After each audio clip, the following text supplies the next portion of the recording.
You are listening to SPN, the Sports Podcasting Network. وتكلم من هناك لشوارشتايجر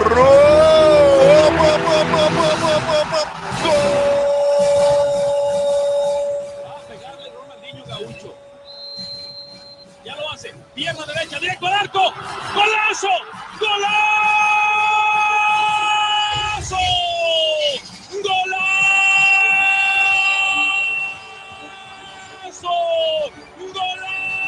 This is Soccer Today, live on SPN Radio, your new live show about the beautiful game in all its glory, with Duane, Rollins and Kevin Laramee. MLS, EPL, La Liga, Champions League, all is fair game.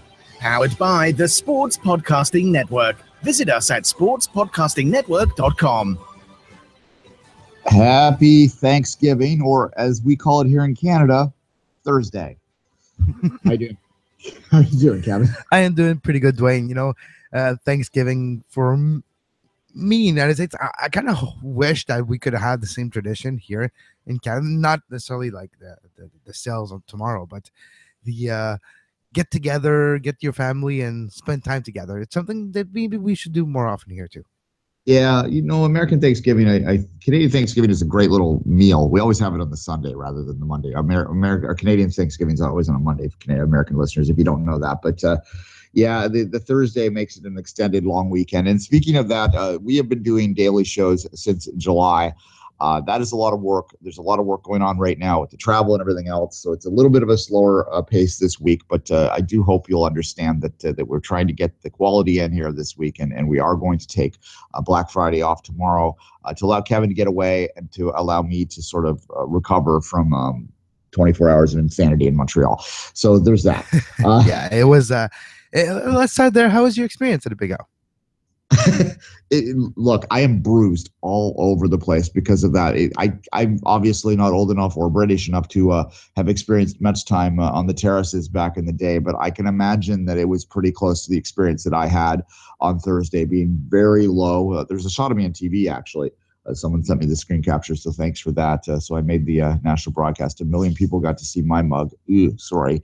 At any rate, but we're so crunched in there. The TFC estimated there was about 3,000 traveling fans that went down, and you didn't see a lot of sparkling of red throughout the stadium. It was all condensed into that area. That suggests to me that most of the TFC red that bought tickets outside of that section got in there. It was designed to hold 1,400. So you can pretty much do your math in that. You can argue whether that's the safest way to do things, but nonetheless, we were pretty crunched in there. And when the two TFC goals went in, and we'll talk about the game obviously in detail in a little bit, it was pure chaos in there. And as I said, I was trying to figure it out yesterday. It's like, why am I up? Oh, it's because the bruising is all about the level of the seats, because you're getting crunched forward and your knees are hitting them. And it was a lot going on there, and it was a lot of fun. And we got there very early, and then 1 o'clock or so, we rolled into Montreal.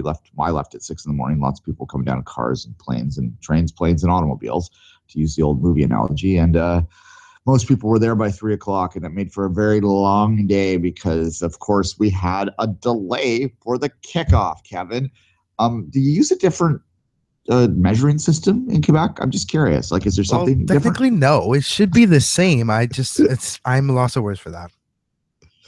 Yeah, look, I work, as people know, get your bingo card out. I do standards for Ligue 1 Ontario at the games. And one of the things that we're supposed to check for is to make sure the markings are okay. And I can tell you that, in this semi-pro league, which is played at very small facilities around the GTA mostly, where I would be working, never ran into an issue all year where people put the markings on wrong. So it's a bit baffling to me that it would happen in front of, the biggest game in Canadian club football history, maybe, like between two Canadian teams for sure. How does that even happen? It's bizarre. And then some of the shade that's being thrown around too, like Seattle posted a picture of their guy in front of the Lions going, "Don't worry, we measured twice." There's a funny one from the BMO Field grounds crew put a post out too. So a little bit of a making fun of that, but 40 minutes just standing there waiting for the game to start meant for a lot of a lot of trips up and down the stairs for people that were in that section. There was a keg behind the section that people could get some refreshment to stay hydrated. It's important to stay hydrated when you're watching the MLS Cup playoffs. Don't you agree, Kevin? Well, especially when you're watching paint dry. Yeah, literally the most people to ever watch paint dry. It has to be we should call Guinness. Is it a record for the most people to watch paint dry? I would suggest it might be, if you consider the million people and 1.2 million people all combined, RDS, TSN, and live. But 1.2 million people watch paint dry. So that was an impressive start of the night, really, wasn't it? It was quite impressive. Speaking of impressive start of the night, what about that hot start by Montreal, Duane, from your perspective? Yeah, look, I mean, it was not ideal from a Toronto perspective. It was perfectly what you'd want from a Montreal perspective, the big crowd and the energy there. I'm trying to still work it out. I have watched the highlights a couple times. I'm going to rewatch the entire match soon. It did seem to me like it was a combination of Aduro played great. I'm going to give full credit to Aduro. He always gets pumped up to play against Toronto. Got the goal, beautiful ball in from Bernier as well. And then I thought the assist on his side on the second goal was more impressive for Aduro, nonetheless, the way he played it off the side of his foot and perfectly hit the run there. Was it a combination? And I'll let you jump in here. How much of it was Montreal getting out hot and playing well and executing their plan, and how much of it was maybe Toronto overextending itself a little bit? They're playing on that turf, which, people can scream that this is an excuse or not, but it certainly changes how the game is played. And I don't know whether Toronto adjusted enough to the speed aspect of playing at the Big O. It is a very fast surface. It is by far the fastest surface you will see in Major League Soccer. That ball, it's practically concrete. It is an old setup in there. You don't have the same buffer between the hard undergrounding, under soil of most turf stadiums. It's pretty much just a layer and then concrete. There's a rubber bounding underneath the turf itself, which actually makes the ball bounce higher, and it just runs fast. And I don't know if Toronto necessarily adjusted properly for that. That's kind of my take on the slow start, Kevin. But obviously, let's just talk to you for a second here. From your perspective, what did Montreal do well to jump out to that 3-0 lead? Well, let's start with the first goal. Literally, Dominic Aduro taking advantage of his space, but it's Patrice Bernier with that flick one-touch pass. And it's a play that's been practiced in training ground. When Bernier was talking after the game, he mentioned, me and Aduro are talking, and he knows if I get the ball at that position, just run. Just go for it. The ball will come at the right time. And that's exactly what happened. The ball came. He was open. Not wide open because there was a defender closing in. It was Drew Moore, if I'm not mistaken. But still, he had enough space in front of him to take advantage of his speed on that surface and get to Clint Irwin and be able to pass the ball by him. And that's literally made because not the surface, but the combination of the surface, the pass, and Aduro's qualities. Well, it's understanding the playing surface you want. I'm not making an excuse on the fact that the surface played a role in the game. Toronto, it's up to Toronto to adjust to it, right? And they did, especially early on. Now, did they do anything different when the game got later? We'll get to that in a minute. I'm not sure. Montreal, they don't play on the Big O surface all the time, but they certainly obviously have played on it enough now over the past couple of years that they understand how it rolls and how the ball bounces and how to take advantage of that. It sounds like that's absolutely what was happening there in that conversation between Bernier and Aduro, to allow them to realize that, this is a surface that if you just start using your wheels, get on your horse, Dom, and we'll get you the ball. And it's up to you to finish at that point. And I think that's the one thing that Aduro in his time in Montreal has managed to do better than he has had at any other stop in his career, which is why he's managed to stick in Montreal, because he always had the speed, didn't always have the finishing. He certainly didn't have the finishing here in Toronto or in previous stops. Columbus, he wasn't, either. That's why he kept getting moved on. He was a guy that was intriguing to teams because he was so fast and athletic, but ultimately he'd be disappointing when he got there. But he's found a role in that Montreal system that suits him very, very well. Would you say he's maybe the most unsung hero of the Impact this year, Kevin? I think that would be Oyongo, but he's definitely late in the season. He was a unsung hero. He had a cold stint in the middle, but Oyongo for me is an unsung hero. Okay, fair enough. But certainly, Aduro in that game earned his money in that game alone. 60,000. Let's go back to that for a second because we kind of fluffed over it off the top. Certainly, they were all there at kickoff too because they had lots of time to get to their seats. The cynic in me thinks that maybe they did the lines wrong just to make sure that they had time to get to their seats, but that's probably a step too far. That. What did it? In the day after, in the day or so after, Kevin, what has the feeling in Montreal been about that performance there? Just in terms of the crowd attention and the buzz that it created. Well, it's hard to describe. It's been number one news for the last few days. The performance, of course, it's deflating because of the 2 Toronto goals, but the sheer amount of attention that this game got, it's literally something that I've never seen before in the soccer market here in Montreal. Yeah, and well, we were at the pregame before, and obviously the sound was down, but RDS was on in the background with the Champions League coverage. And every advertising break, it was front and center. It was the first advertisement out. They were pushing that game really hard on the networks, and that's obviously to draw those TV numbers up. But it's also the first game that I can recall that I've been getting, people from my past where I grew up in a part of this country that's not particularly soccer savvy or soccer interested, bluntly. And people from back then are asking me questions about this because they know I'm the soccer guy, right? And that sort of suggests to me that across the country there was a general interest in this game that just simply hasn't existed before. And it has a lot to do with the 60,000.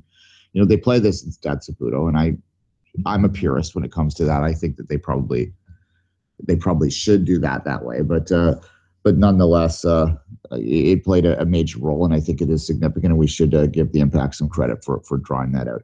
All right, we're going to take a real quick break here right now, and we'll be back in a bit. We got some technical stuff that we have to work out, so just have a little patience here.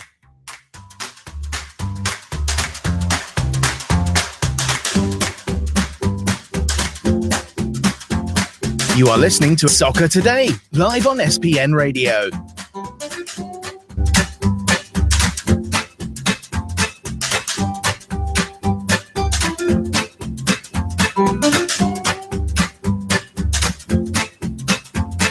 Visit sportspodcastingnetwork.com for more.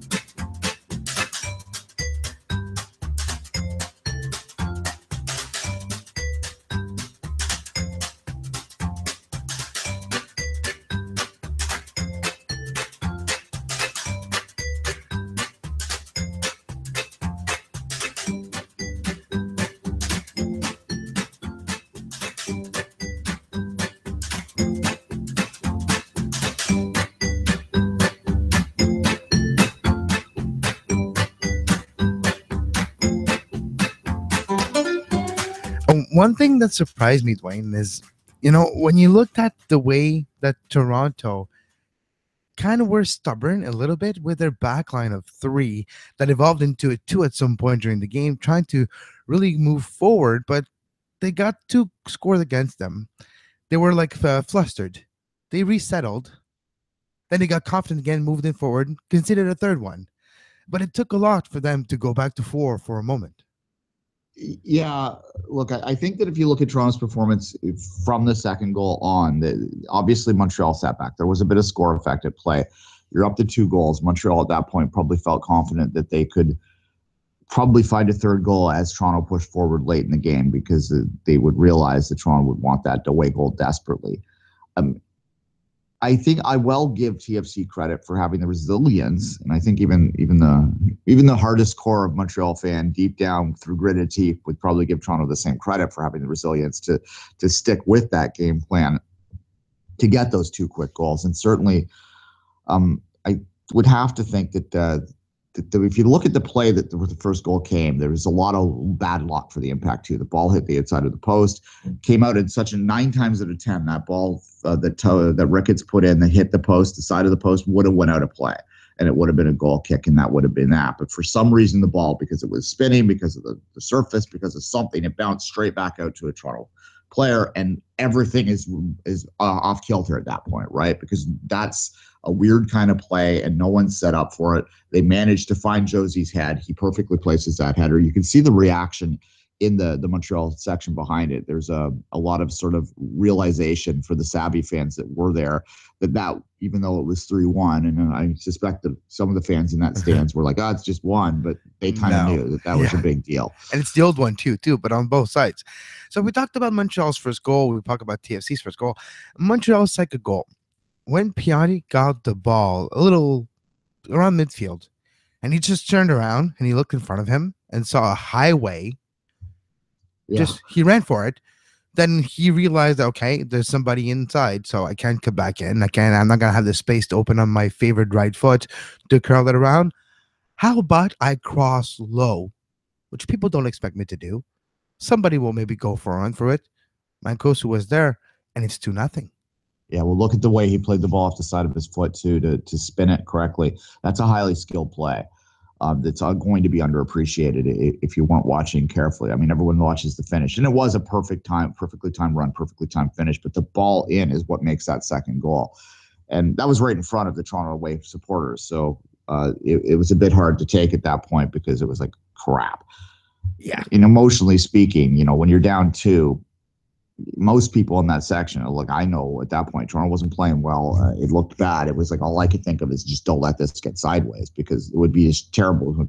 If you're a Montreal fan, it wouldn't have been a terrible shame. But if you're a Toronto fan and you've had this nice run and there's a lot of buzz in the city to have that go in 4-0 or something into the second leg, there would have been empty seats in that stadium. There's no doubt that people would have said, you know what, screw it, I'm not going to go. But they got the girls back, as I said.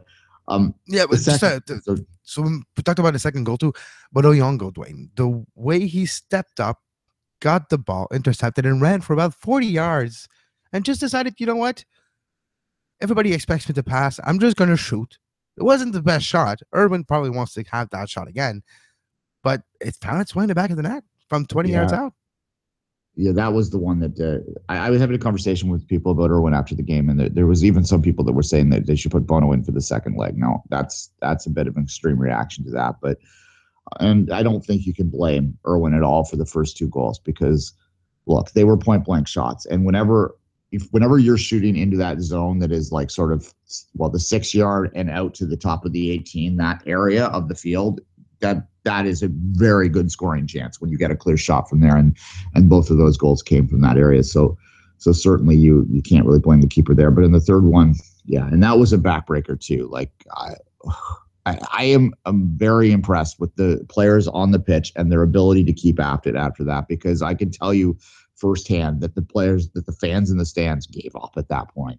There was a lot of anger. There was a lot of yelling. There was a lot of frustration that was being expressed. It was 10 years of like, we got this close and it hurts more now, right? Like, how can you get this close and then do the same thing you always did in the past?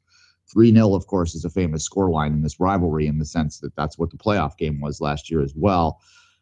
How the hell did we come back in here and lose 3-0 again? Like, how did that happen? Well, why? What is going on here? Why are they, what's with this team? Why are they matching up like this? Well, why did they managed to do this again? No one anticipated a comeback at that point. It just did not seem on the books. And I've got to ask you, from a Montreal perspective, you had to feel pretty confident at 3-0. Obviously the scoreline, but it was more than that. It was the way they were playing. Did you see any chance Toronto was getting back into that game yesterday or Tuesday? Not the way, not after the third goal. I thought it was maybe not curtains, but I thought it was job done and now just not concede, which was bound to happen, the way the pressure, and they decided to sat back. It was weird because they decided to sat back, but not that much because it felt like they tried to give Didier Drogba maybe a goal or an opportunity.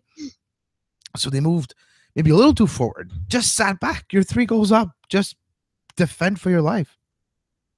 And that's human instinct. They call it score effect, right? It's a legitimate phenomena that happens in every sport around the world, in this sport in particular, where you get up by 3 goals, you're going to sit back and you're going to allow, you're going to expect that because scoring is so rare in this sport, that it's so difficult to do, that you could probably manage to play out 20 minutes, which was about how long that they had to do. The first goal was 67, I believe. So you would have been looking at 23 minutes you had to go. I think that the biggest difference is that second goal is obviously the one that the Impact fans, you talked about Toronto wanting the third goal back. I'm sure that Toronto or Montreal is going to want to watch, the Montreal backline is going to want that second goal back because they just collapsed. There's no excuse whatsoever to allow Michael Bradley a point blank shot from 12 yards. That's marking. That's an inability to understand what's happening. It's an inability to step up and close that player down, which just didn't happen. And that, I think that they allowed the first goal, and it got in their head is like, okay, it's 3-1 now. They have an away goal.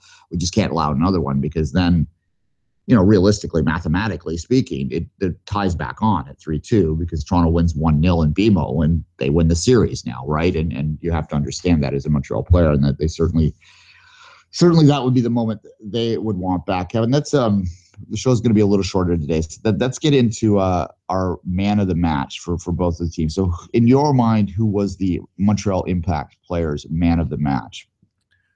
Oh, that's a tough one for Montreal, because it's a team contribution. Piatti did not necessarily dominate like maybe Montreal needs to beat Toronto on that day. But a player like Oduro, which gave a great 60 minutes, it was a little tougher down the road for Dominic Oduro, probably paying the price for his efforts earlier in the game, especially with the playing conditions.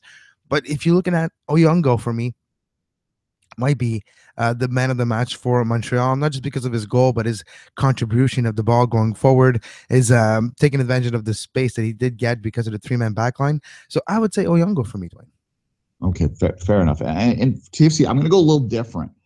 TFC, it's a player that only played the last 25 minutes of the game. I'm going to go to St. Ricketts, not because St. Ricketts was involved in both of the goals. He was a spark plug that came off the bench that changed how the game was played. Yes, Montreal sat back a little bit, but putting that little bit more speed up front to allowed Toronto's system to be effective. Ricketts has been a very effective player off the bench for the entire time that he's been at Toronto. Much better off the bench than as a starter. Is one of those unique players and unique talents that fits that system that way. So when Ricketts came in, obviously he hit the inside of the post, almost got the goal himself, then was able to get the ball back in on the first goal and was a major contributor to the second goal as well. So to me, he was the difference maker in the game. I'd also, honorable mention to Bradley and the two American DPs who I think showed some leadership. I love the way that Josie immediately didn't even celebrate, that sprinted right in and ripped the ball out of Bush's hands. Why do the goalies always do that? They know that that's what's going to happen at any rate, to get the ball back to center, because they want to, just that play from a Toronto perspective. And I know Montreal fans will have a different one here, but the way that Toronto didn't celebrate the goal and didn't have their heads hung. They got the goal and they immediately got back to center to get back at it, because they realized at that point exactly the math that I just get. All right, we have 20 minutes to find a goal. Probably thought that win or a draw was probably out of the question at that point, but nonetheless to get a goal. Now with let's move on to the negative side of things here. Look, I'm going to steal a line from the Vulcan Minority podcast, which I do all the time. They have their man of the match and their go to the match. So we're going to use a go to the match here, with apologies to them. I'm not creative enough this morning to think of a better name. So we'll just call it the go to the match. Well, I have a good one. Okay, go ahead, Kevin. The guy who measured the lines. Okay, fair enough. That's the overall go to the match. No, it's so Canadian, Duane. We cannot host an event like this without flubbing something. If it's lighting of a torch. Exactly. If it's a lighting of a torch or painting of a line, it seems like we can't just pull off without a hitch. Yeah. Well, yeah. And if you've listened to Five Rings, which is coming back, I swear to God, if you listen to Five Rings, you'll know how much we complain about Canadians screwing up the lighting of the torch. It's every time, every damn time. We cannot be trusted with an opening ceremony of the Olympics, this country. But anyway, yes, certainly that would be there. But in terms of on the pitch, is there a Montreal player that you thought had maybe a disappointing game? I would say Nacho Piatti. Not because he had a bad game. No, he had a great game, but not as great as Montreal needs to win against Toronto. Consistency. Nacho Piatti was a little absent, and I would probably say the same for Jovinko in that game. I think defensively, the way they were covered by the other team nullified a little bit of their contribution to what those games could have been. And it's probably a job well done on both sides for that matter. But for me, Piatti would maybe fit the category, maybe not go to the match, but disappointment of the match, because Montreal needed maybe a little bit more from him. Yeah, well, I'm stealing this segment from Vulcan Minority, and they nominate Jovinko all the time for their go to the match because the expectations are higher than maybe that's realistic. And if he doesn't meet his very high expectations, it seems disappointing, right? So it's that kind of thing. He's not the worst player out there by far, not even close. But compared to his own high standards, then maybe it wasn't as much. And I understand what you're saying, and I could say Jovinko for the same thing on TFC's front, simply because he didn't score.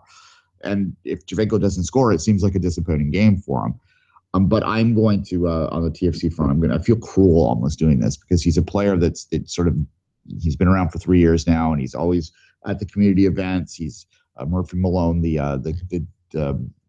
young man that has been their kind of unofficial mascot all year. He's a lookalike for him. He looks like him, and he's a big fan of him. He's a nice guy.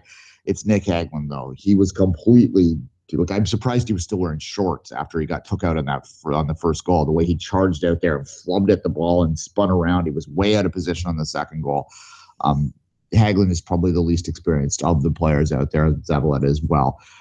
That's always the most precarious part of the TFC three at the back is, Drew Moore does what he does, but those two guys in the back, he's got to rein them in there. And Hagglund was a bit all over the place throughout the game, and I think was probably at least partially responsible for 2 of the 3 goals against. And that's obviously going to be the only question heading into, to me anyway, in terms of the lineup, whether or not maybe you look to put Williams back in there or something, or whether you stick with the consistency because his inexperience in a big game kind of shone through a little bit in that game.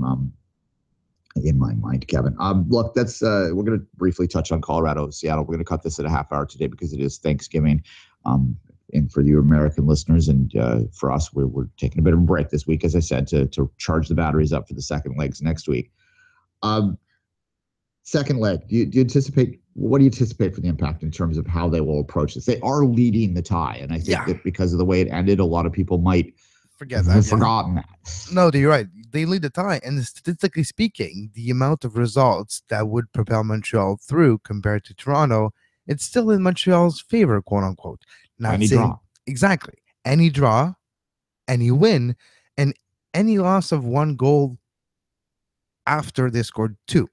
Because if it's 3, if there's a tie in both, exactly. 3-2 would put it back to stoppage time, or put it into extra time, and 4-3 would win it for the Impact. Yeah. Exactly. So that means a lot of goals, yes, but those are the possibilities. What Montreal doesn't want is a 1-0 or 2-1 loss. That's what they're looking to avoid. So there's a lot of possibilities. But with Montreal, when I look at it, you kind of have to play the way you play.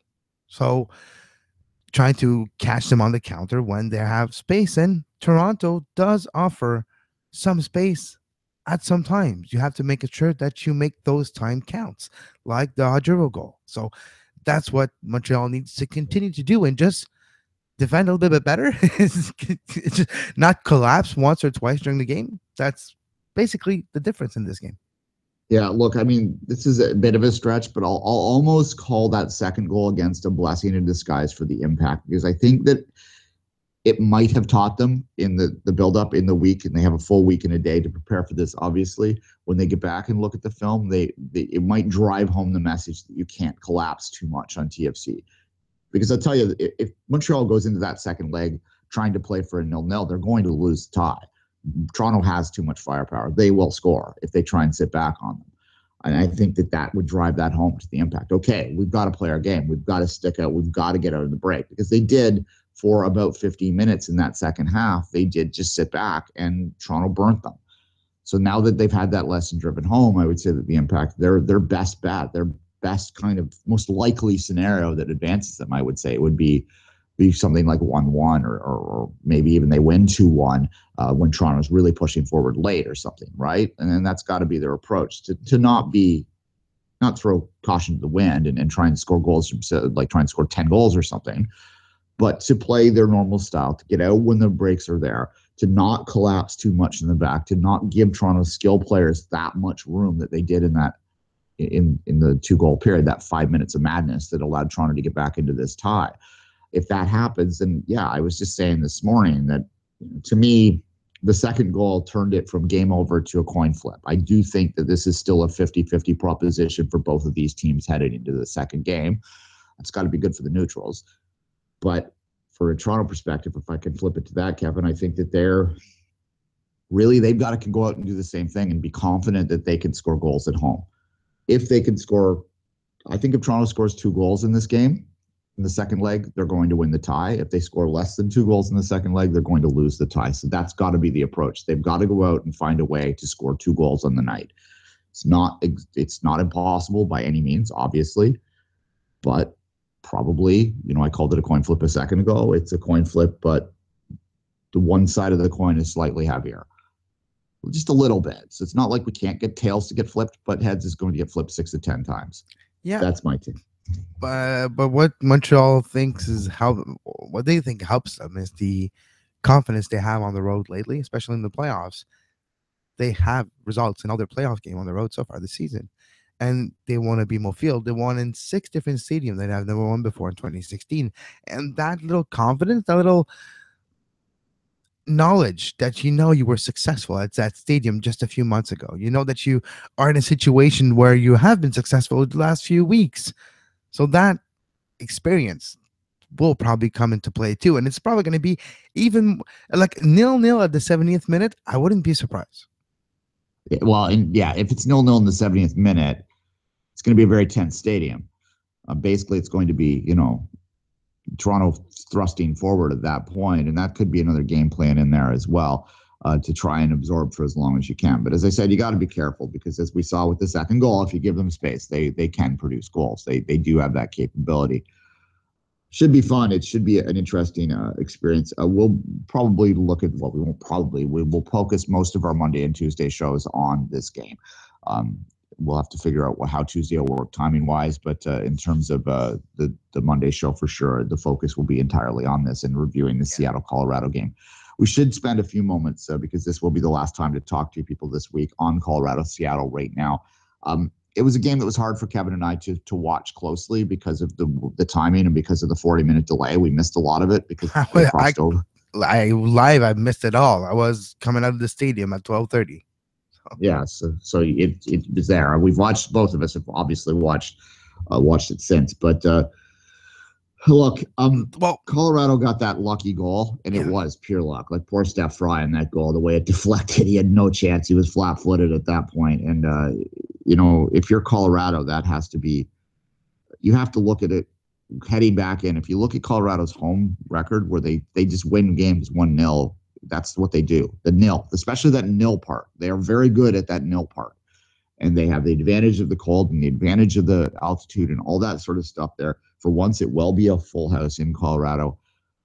But it's hard for me to completely sit here, Kevin. I'll let you jump in after this and say that this is advantage Colorado with the way goal because Seattle killed them on the night. They had so many more chances. It was such a dominant performance in my mind by the Sounders that it's hard for me to think that, I know what Colorado's record is at home, and I know that they should be more of a favorite, and I know all this. We talked about this the other day, but they don't feel right. It doesn't feel like they are. No, exactly. And Seattle, every bounce goes their way with the Nico Slodero penalty. Yes, it was deserved because he gets tripped in the box. He falls. He made a meal of it, but it wasn't friendly. Yes, exactly. The foul was there. It was embellished, but the act was a foul.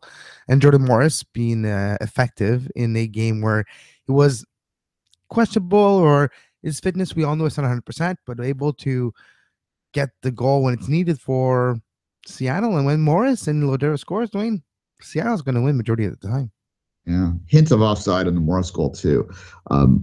Not so much where he played it well, because if you look, he's not actually. But on first watch, I was like, he's offside, but he's not. Anyway, it's a hint of offside. But that's what I'm saying with that is that they're lucky there as well because there's a hint of offside.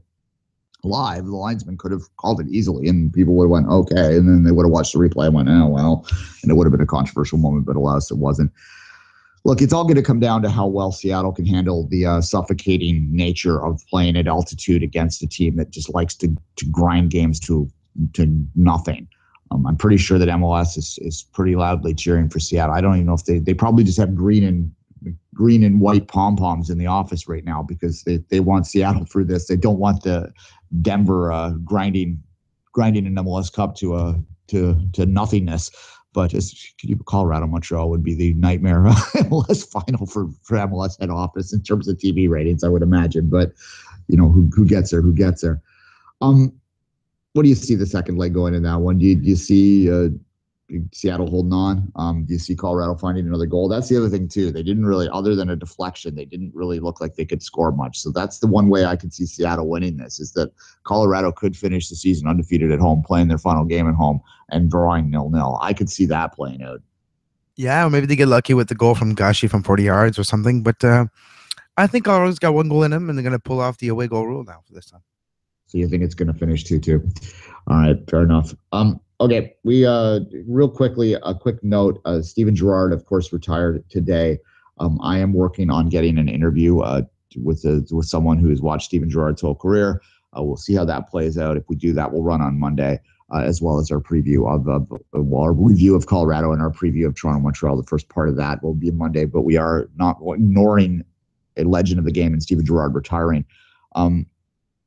I think that Gerrard's late career sort of makes us forget how great he was prior to that. Kevin, is my quick thought on that. But I do look forward to speaking to someone who's watched him closer, and especially his Liverpool days. Forget the last 4 years. Forget the last 4 years, and he had a great career.